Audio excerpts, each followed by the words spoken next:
ብሔራዊ ሰንደቅ ዓላማ ለሀገራት የሉዓላዊነት ምልክት የአንድነት አርማና የኩራትና የሀገር ፍቅር ምንጭ ሆኖ ያገለግላል።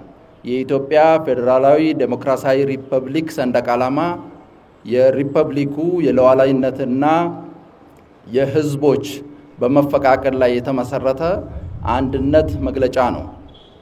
በተያያዘም ሰንደቅ ዓላማችን የፍትህ፣ የእኩልነት፣ የነጻነት፣ የአንድነት፣ የእድገት እና የተስፋ እንዲሁም ለሉዓላዊነት ለጋራ ብልጽግናና ለኢትዮጵያ ከፍታ ለሚከፈለው መስዋዕትነትና አርበኝነት ምልክት ነው።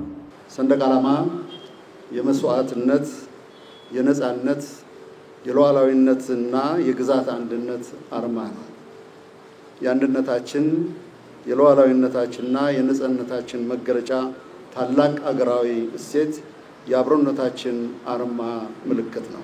አገራዊ ነጻነታችንና ሉዓላዊነታችንን ለመንጠቅ በየዘመናቱ በተደጋጋሚ የመጡ የውጭ ወራሪ ኃይሎችን እናት አባቶቻችን በተባበረ ክንድ በአንድነት ቆመው መክተውና አሳፍረው የመለሱት ለሀገራቸውና የነጻነታቸው መገለጫ ለሆነው ሰንደቅ ዓላማ ከሚሰጡት ክብር፣ ፍቅርና ብሔራዊ ስሜት መነሳት እንደሆነ ሁላችንም ከቀደም ታሪካችን የምንረዳው ነው። ኢትዮጵያውያን የሀገራቸው ሉዓላዊነት እንዲከበር የህዝቦችን ነጻነትና ክብር ለማጽናት ለሰንደቅ ዓላማቸውና ለሀገራቸው ፍቅርና ክብር ሲሉ በአንድነት መስዋዕትነት ከፍለዋል።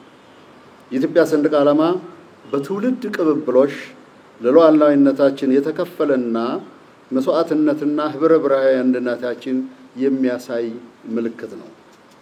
በተገቢው ቦታና ጊዜ ሁሉ የሀገራችንን ሰንደቅ ዓላማ ከፍ አድርገን ማውለብለብ ለሰንደቅ ዓላማችን መስዋዕትነት የከፈሉና እየከፈሉ ያሉ አርበኞችን ማሰብ አብሮነታችን፣ አንድነታችንን፣ የጋራ ማንነታችንን ለሚያንጸባርቁ ጉዳዮች ተገቢውን ትኩረት መስጠትና ለትውልድ እንዲሸጋገር ማድረግ ይኖርብናል።